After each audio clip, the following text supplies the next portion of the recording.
Pemirsa, terima kasih Anda masih terus bersama kami di Berita Makassar Petang, dan seperti yang tadi kami sampaikan sebelum jeda iklan, kita akan bersama dalam segmen dialog. Dan pemirsa, kali ini kita akan membahas mengenai target Hari Anti Korupsi Sedunia. Dan seperti yang kita ketahui, puncak peringatannya kemarin, tetapi ini aksi masih dilakukan begitu memperingati Hari Anti Korupsi Sedunia, dan dirangkaikan dengan Hari Hak Asasi Manusia. Dan hari ini sebenarnya mulai dari beberapa hari kemarin begitu, termasuk hari ini sejumlah elemen mahasiswa berunjuk rasa di sejumlah titik, dan mereka mendesak pemerintah untuk menuntaskan sejumlah kasus korupsi dan pelanggaran HAM yang ada di Indonesia. Dan apa saja sebenarnya target dari sejumlah pegiat anti korupsi di Hari Anti Korupsi Sedunia ini? Untuk membahasnya, di studio kami telah hadir salah seorang pegiat anti korupsi dan juga kita kenal sebagai Direktur LP Sibuk atau Lembaga Peduli Sosial Ekonomi Budaya Hukum dan Politik, Bapak Jusman AL. Selamat sore Pak Jusman. Selamat sore. Terima kasih di sela kesibukannya tentunya ini masih menyempatkan waktu di studio Sun TV Makassar. Untuk kebaikan saya kira tidak ada alasan. Terjebak macet juga Pak Jusman? Ya, saya tidak mengatakan bahwa ada pelayanan khusus ya, tapi saya kira bagi kita itu kan penggiat-penggiat anti korupsi dimanapun itu tentu ada juga sandi, ada kode juga.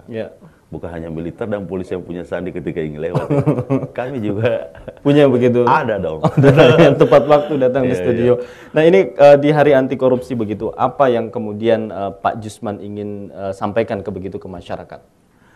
Ya, saya kira yang terpenting perayaan Hari Anti Korupsi ini ya adalah bagaimana tidak cukup hanya dengan gelaran-gelaran refleksi misalnya, tetapi memang melihat persoalan-persoalan hukum khususnya berkaitan korupsi.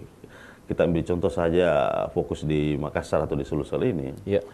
Terkadang saya lihat kalau hanya pernyataan-pernyataan, ya pernyataan-pernyataan ataukah kritikan-kritikan, sorotan-sorotan ini kelihatan tidak ada perubahan yang baik yang dilakukan oleh aparat penegak hukum yang kebetulan disorot, katakanlah kejaksaan atau Polda.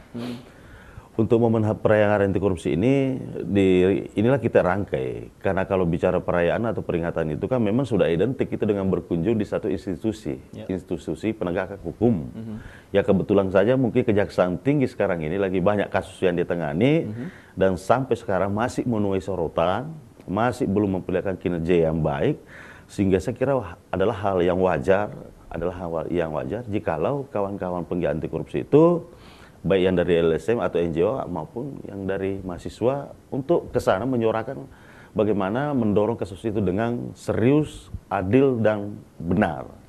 Ini kan sebenarnya menjadi topik sentral memang. Topik sentral. Karena saya kira kalau hanya merayakan Hari Anti Korupsi turun saja orasi di mana kampus, itu seakan tidak ada terapinya. Bukan berarti kemudian kita menyuarakan aspirasi, mendorong penegakan hukum itu, lalu kemudian kita mengabaikan kepentingan atau hak-hak masyarakat yang lainnya, khususnya pengguna jalan pengguna jalan. Mungkin momen ini juga saya ingin menyampaikan permohonan maaf kepada masyarakat yang terganggu.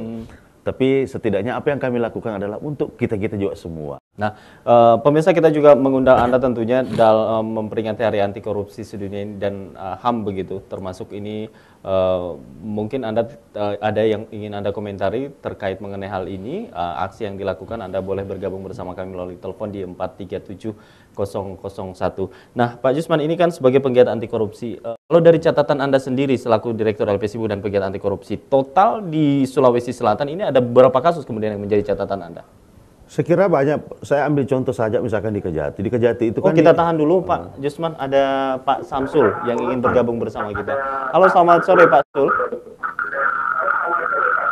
Iya, selamat sore Pak. Ya, baik Pak Samsul, sebelum berkomentar lebih jauh dengan Pak Jusman, monitor televisinya boleh dikecilkan terlebih dahulu Pak Samsul biar jelas. Oh iya, oke Pak. Baik, silakan Pak Samsul. Iya Pak. Jadi kami melihat fenomena Makassar tadi dengan adanya perayaan mengenai Hari Korupsi Sedunia ya. Iya, saya kira aplikasinya itu kalau masyarakat tingkat kami itu melihat bahwa itu tidak tepat. Karena apa Pak Samsul tidak tepat? Ya, karena kami lihat bahwa kerugian-kerugian yang kerugian-kerugian yang dilaksanakan oleh masyarakat lain itu sangat berdampak bahwa ekonomi hari itu tidak jalan begitu Pak. Iya, jadi kami melihat bahwa sebenarnya untuk merayakan hari korupsi bukan pada saat di jalan-jalan Pak, tapi seharusnya di aparat hukum ataukah instansi pemerintah. Itu sebaiknya seperti itu Pak, karena bagaimanapun tidak Pak, masyarakat kita ini sekarang terganggu Pak, bahkan kita dirugikan dalam melaksanakan aktivitas sehari-hari, apalagi untuk mencari rezeki Pak.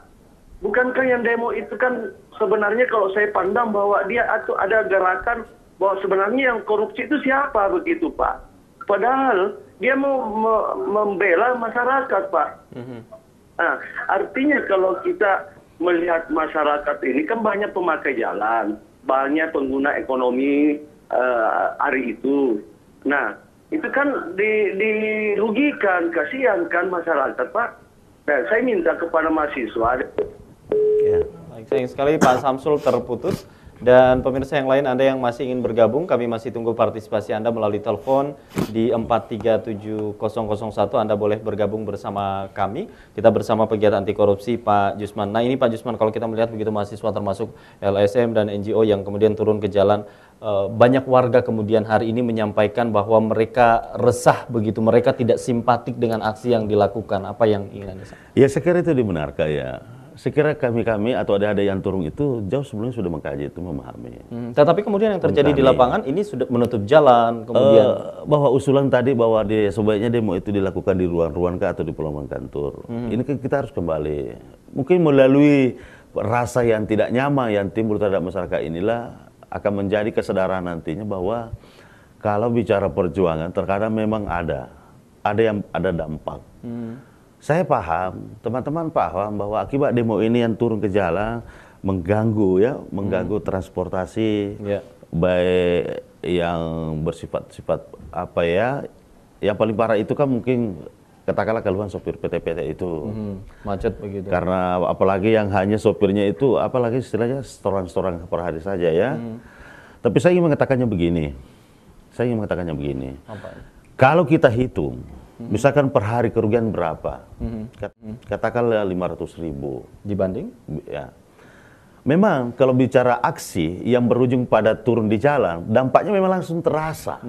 Terasa pasti. Saya juga saya kira semua orang, tidak ada yang nafikan begitu. Tapi saya ingin mencoba mengajak masyarakat. Apakah kan mulai aksinya kan ini mulai terhitung hari Sabtu sampai sekarang.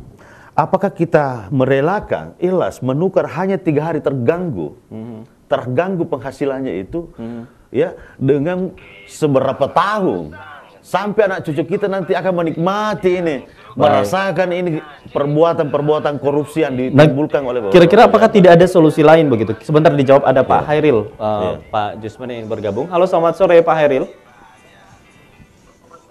Ya Pak Hairil, silakan Pak Hairil. Lagi live di Sun TV. Iya, saya ini Pak mau komentar Pak. Silakan Pak Hairil. Iya,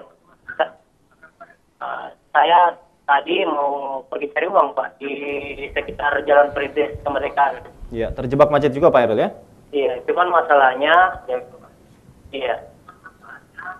jalannya itu sudah bisa jalan Pak. Itu saya kira demonya terlalu berlebihan Pak. Berlebihan? Saya punya pandangan, si pendemo ini membela masyarakat atau membela koruptor? Ya, tapi kalau kata Pak Jusman tadi ini kerugian hanya 3 hari dibanding dengan kerugian yang cukup besar karena koruptor ini, Pak. Pak, masalah semenit pun yang itu bisa menghalangi rakyat, itu bisa mematikan Pak, apalagi 3 hari Pak. Jadi saya kira demo itu bisa, apalagi ini memperingati HAM Pak. Kita juga sebagai masyarakat ini istilahnya punya hak untuk sebagai pengguna jalan, mencari rezeki setiap hari, setiap detik, setiap menit, setiap jam, apalagi 3 hari Pak. Wah ini sudah berlebihan ini saya kira. kalau ada proses-proses seperti ini, istilahnya berjuang untuk rakyat, ini saya melihatnya kami sebagai rakyat tidak diperjuangkan, Pak. Malah dibunuh pelan-pelan ini kalau begini. Baik. Baik, itu saja Pak Hairil. Iya, cukup Pak. Saya terus terang mengutuk kejadian hari ini. Baik, terima kasih Pak Hairil sudah bergabung bersama kami. Ya, Tidak sepakat begitu dengan Pak Jusman dan ini mengatakan berlebihan, kenapa tidak separuh jalan saja atau jangan anarkis atau jangan menyandra mobil misalkan. Sekiranya yang kebanyakan itu tidak menutup langsung begitu ya, tetap ada jalan. Hanya saja kan terjadi kalau kita sebenarnya andai kata sebenarnya ada sinergi yang baik antara teman-teman pendemo dengan polisi, yang paling pokok itu adalah pengamanan di jalan raya. Saya kira tidak terjadi seperti itu. Hanya kelihatan aksi ini sengaja dia lakukan pembiaran oleh oknum polisi. Coba kita lihat titik-titik. Sengaja? Itu yang terjadi. Coba kita lihat. Coba kita lihat. Ya. Memang doktrin kita bagaimana memarkir mobil tidak langsung memalang seperti ini. Ya. Tetap ada jalan kita buka sedikit. Di sinilah harusnya perannya aparat katakanlah polisi untuk masuk di situ. Tapi saya tidak tahu, kita juga tidak bisa intervensi itu. Apakah dia karena merasa ketakutan atau nanti ada salah paham? Saya kira ini, harusnya kan ya segala sesuatunya kan dicoba. Saya terima sekali apa yang disampaikan tadi keluar masyarakat. Tapi itulah mungkin bagian dari tantangan. Dan tantangan itu adalah motivasi untuk berjuang. Hari ini mungkin masyarakat belum rasakan. Belum rasakan, tapi besok kelak kapan pasti dia. Coba kita bayangkan, andai kata mungkin sikap responsif aparat penegak hukum itu katakanlah kejaksaan kepolisian itu tidak mengabaikan hak-hak rakyat khususnya masyarakat yang penggiat itu untuk mempertanyakan kasusnya, dia respon dengan baik, ada keterbukaan, aksesibilitas publik selebar-lebarnya dibuka. Sekira tidak ada akses seperti ini. Nah, tapi kemudian masyarakat ada yang berkomentar, kenapa tidak langsung saja datang ke institusi yang bersangkutan atau ke pusat langsung tanpa harus di jalan? Begitu. Nah, itu kan yang kita lakukan. Taruh contoh misalkan di Kejati. Ya, itu kan langsung di Kejati. Tapi memang sepanjang perjalanan misalkan ada dari UNM, Alauddin, dari UNAS, ya kan tidak mungkin dong terbang dari sana kampus langsung ke Kejati. Ya. Pasti ada perjalanan lewat dan itulah banyak orang. Harusnya yang menjadi kajian di sini, kesadaran bagi masyarakat juga adalah kan tahu bahwa tanggal 9 Desember dan itu adalah ada perayaan anti korupsi. Mestinya sebelum tanggal itu ada antisipatif. Mengalihkan begitu. Jangan terlalu menyalahkan tunggal kepada kami ini. Karena apa yang kami lakukan bukan bayaran, bukan cari uang, bukan cari populer, tapi untuk kalian juga semua. Bagaimana kalau kami tantang masyarakat itu yang turun begitu? Mau enggak? Baik. Dan ini kita terima telepon lagi Pak Jusman. Ada Pak Andi. Halo Pak Andi, selamat sore. Halo, selamat sore. Pak Andi di Cendrawasih ini Pak. Silakan Pak Andi. Iya Pak, betul sekali Pak. Iya, jadi ini masalah demo yang ini hari ini Pak. Saya rasa bisa disampaikan secara simpati supaya masyarakat juga bisa terima gitu. Seperti apa contohnya Pak Andi? Iya, paling tidak ya waktu-waktu jam-jam tertentu lah. Jangan sampai menghalangi aktivitas kita ini yang bekerja, apalagi ini khususnya hari Senin. Iya, jadi tadinya itu mau memperjuangkan masalah rakyat, tapi kayaknya rakyat banyak kecewa dengan ini aksi-aksi demo seperti yang terjadi ini hari. Baik, itu saja Pak. Iya. Baik. Jadi sebagai bahan introspeksi lah bagi mahasiswa yang seharusnya menjadi contoh kepada masyarakat yang berpendidikan, bagaimanalah supaya masyarakat itu bisa mendukung aksi-aksi gerakan mahasiswa. Jadi setuju dengan aksinya tetapi tidak setuju dengan kemudian aksi yang anarkis sampai menutup jalan begitu termasuk Pak ya? Baik, terima kasih Pak. Yang diperjuangkan kami setuju, mendukung 100% dengan semua apa yang diupayakan dengan mahasiswa. Baik. Terima kasih Pak Andi. Iya, terima kasih Pak, terima kasih. Baik, terima kasih. Ini semua masyarakat mendukung begitu, tetapi ingin lebih agar masyarakat simpatik begitu ke mahasiswa juga. Dan sebenarnya apa yang kemudian menjadi tuntutan mahasiswa termasuk LSM dan NGO dan pegiat anti korupsi dalam Hari Anti Korupsi ini? Sebentar kita akan bahas Pak Jusman, dan pemirsa tetap bersama kami di Berita Makassar Petang. Untuk Anda yang masih ingin bergabung, kami nantikan sesaat lagi. Tetap bersama kami.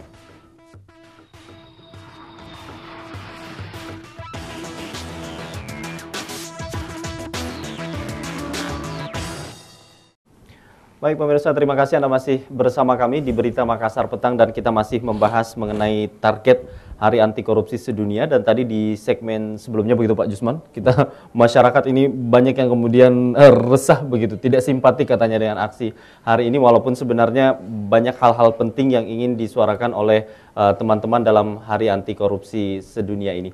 Dan pemirsa, Anda yang masih ingin bergabung, kami nantikan partisipasi Anda melalui telepon di 437001. Mungkin ada komentar terkait topik kita, target Hari Anti Korupsi Sedunia. Anda boleh bergabung bersama kami melalui telepon di 437001. Nah, tadi ini sedikit begitu menjelaskan kembali ke masyarakat yang belum mengerti. Tadi mereka mengatakan semua bahwa ini kok Hari Hak Asasi Manusia tapi hak saya kok diabaikan seolah-olah seperti itu. Ya, saya kira benar-benar itulah. Oh, sudah kita terima telepon. Ada penelpon yang ingin tersambung. Ibu Lia, selamat sore Ibu Lia.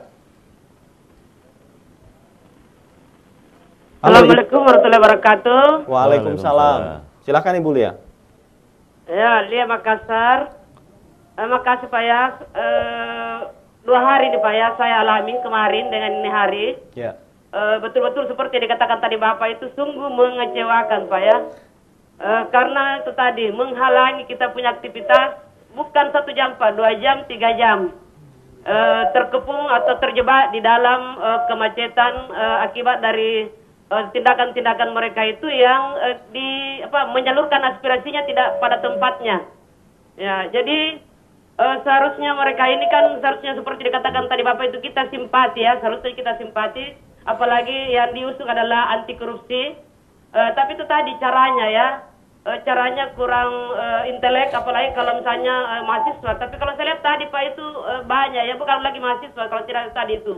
Kalau saya lihat penampilannya itu mungkin ada masyarakat umum ya, tapi karena tadi diambil dari mahasiswa tadi itu, merusak. Saya lihat Pak langsung tadi ya sudah merusak Pak di dekat Mandua. Ya dia sudah merusak rambu-rambu yang ada di situ. Jalaudin Ibu ya. Saya tidak tahu apakah reklame atau apa ya, yang jelas dia sudah merusak. Ini yang saya tidak kurang simpati Pak ya. Seharusnya kalau mereka itu berdemo ya, berunjuk rasa atau menyalurkan aspirasi, harus yang beretika ya Pak ya. Iya. Jangan yang seperti tadi itu yang anarkis. Saya lihat tadi, saya sudah lihat langsung tadi itu Pak di sana dekat Man itu ada di situ rambu-rambu itu dirusak ya. Saya tidak tahu apakah sewaktu saya melewati jalan tadi itu termasuk juga barangkali traffic light barangkali ya, saya tidak tahu. Yang jelas mereka itu sudah mulai brutal ya, sudah mulai anarkis. Jadi saya hanya menghimbau Pak ya, apalagi kalau misalnya mahasiswa, kalau menyalurkan aspirasi, kepentingan masyarakat, termasuk kita juga diwakili Pak ya. Baik. Cobalah berdemonstrasi atau berunjuk rasa dengan beretika. Baik Ibu Lia Kamis. Terima kasih. Ibu Lia. Baik, silakan. Tanggapi Pak. Dari sejumlah penelpon begitu. Ya, saya kira Pak, hampir semua penelpon boleh dibilang sama aja semuanya, sama sebenarnya. Sebenarnya jauh kita sebelum turun kita sudah pasti melihatnya akan muncul seperti itu. Makanya tetap ketika adik-adik kita turun di lapangan, sebenarnya kan kita buka mohon maaf kepada pengguna jalan atas terganggunya. Yang andaikan boleh dibilang diilustrasikan, kami hanya minta air minumnya setetes saja, setetes. Itu artinya kalau itulah filosofi perjuangan, bahwa ada tindakan-tindakan anarkis sampai merusak fasilitas-fasilitas jalan. Sekira hampir kita juga semua tidak ada yang mengarahkan seperti itu. Tetapi saya ingin mencoba mengajak ibu atau bapak, cobalah sekali-kali mencermati, menyimak saja apa yang membuatnya sekarang kali terjadi seperti itu. Jangan lupa dikenal sebab akibat.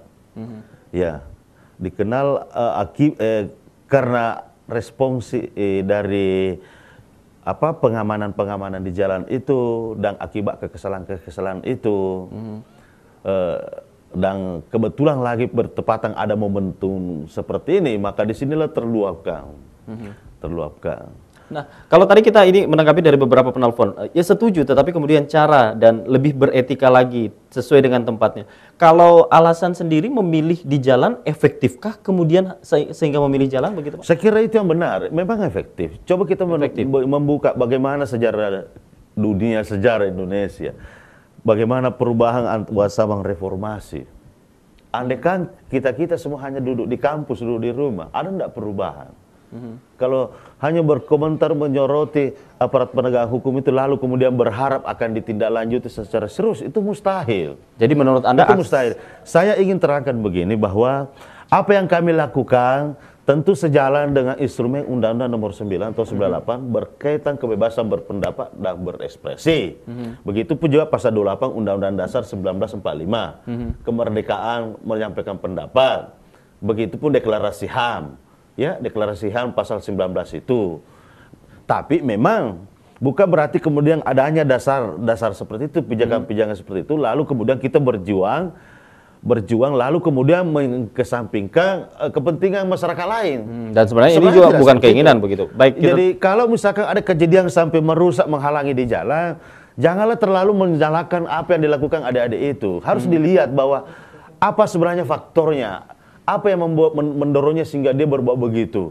Boleh dijelaskan ke pemirsa mungkin apa saja sih yang kemudian menyebabkan anarkis begitu, walaupun sebenarnya mahasiswa tidak menginginkan itu? Sejauh ini saya tidak pernah melihat berdasarkan catatan saya, dan itu dibuktikan dari beberapa tahun. Kita buka pengalaman tahun 2009 sampai ada penrusakan. Saya termasuk orang yang sering dipanggil di polisi karena memang dari berbagai saya selalu penanggung jawab aksi. Ya, saya selalu bertanggung jawab. Nah, fakta, andaikan bahwa apa yang dilakukan adik-adik mahasiswa itu adalah merupakan kriminal murni, sudah pasti selama ditahan. Cara-cara apa yang dilakukan dijerat pidana. Jadi harusnya dipahami bahwa apa yang dilakukan oleh adik-adik mahasiswa itu harusnya dimaknai, dicermati bahwa karena ada sesuatu. Yang namanya kalau kita turun di jalan itu terkadang ada yang menyusul, terkadang memang ada orang mau menghasut, melempar apa-apa. Ini. Apalagi jikalau berkaitan itu dengan kebijakan-kebijakan pemerintah setempat. Baik. Saya terima kritikannya. Saya sangat menghargai Bapak Ibu tadi. Saya terima. Tapi saya ingin mengajak kembali. Cobalah kita dalami. Coba bagaimana andai kata kritikannya itu kerugiannya yang sama yang 3 hari itu coba dituangkan untuk sama-sama kita soroti aparat ini. Ini ada mahasiswa yang ingin bergabung, Pak Jusman. Ada Yudi. Halo, selamat sore Yudi.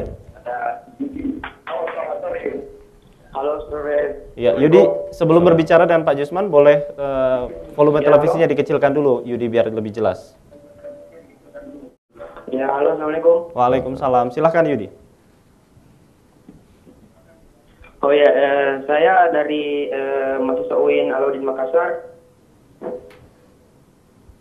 Ingin mengklarifikasi tentang tindak anarkis kawan-kawan kami.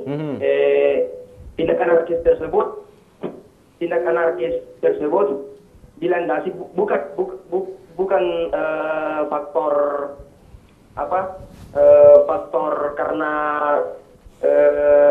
kenakalan kami, tetapi ini adalah tindak ekspresi kami seperti yang Bapak Jusman tadi katakan, tindak ekspresi kami tentang bagaimana tindak korupsi di Indonesia ini supaya bisa diberantas, supaya bisa dihentikan karena seperti yang Bapak Jusman juga tadi katakan, kalau kita hanya berdiam diri di kampus saja, duduk di meja mendengarkan materi, tidak mungkin orang-orang yang di atas sana akan menindaklanjuti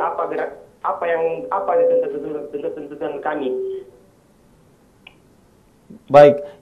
Selain itu juga kami dari mahasiswa memohon maaf atas terganggunya aktivitas warga Makassar hari ini karena adanya pemblokiran jalan di mana-mana. Saya rasa aksi kami untuk hari ini dapat didukung karena hanya momentum seperti ini, hari untuk memperingati Hari Korupsi dan HAM sedunia sangat menunjang kami nantinya untuk bisa melanjutkan gerakan korupsi Indonesia. Baik. Gerakan anti korupsi Indonesia. Baik. Seperti itu. Baik Yudi, terima kasih.